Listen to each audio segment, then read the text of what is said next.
Et justement, on reste en Algérie pour la rubrique Vue 2, l'actualité de la semaine passée et à venir, vue par Brahim Taherout, directeur de la rédaction du quotidien L'Expression à Alger.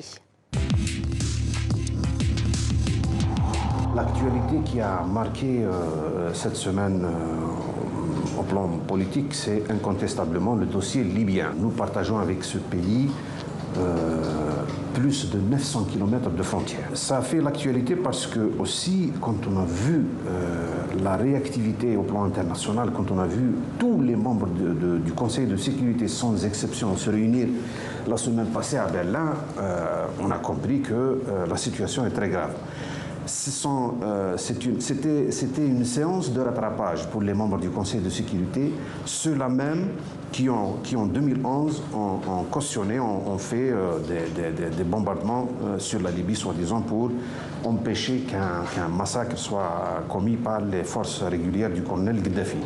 La personnalité qui a marqué l'actualité, c'est l'entraîneur national Djemal Belmadi. Bien sûr, c'est avec cet entraîneur qu'on a redoré le blason du sport roi en Algérie, le football. Il a déclaré, bien sûr, en plaisantant que l'Algérie, si l'Algérie se qualifie à la Coupe du Monde, elle ira pour la gagner.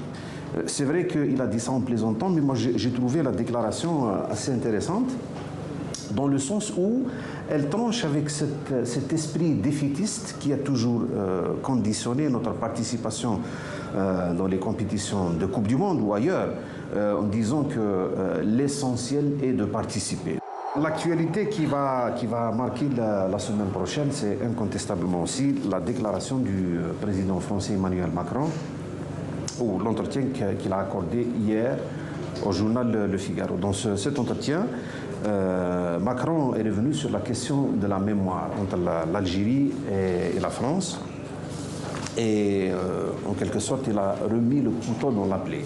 Parce que la question de la mémoire entre les deux pays a toujours été fait l'objet de passion, l'objet de tiraillements, l'objet de polémiques, parfois stériles, qui n'ont jamais fait avancer les choses. Mais cette fois-ci, le président Macron semble décidé à faire encore un pas de plus.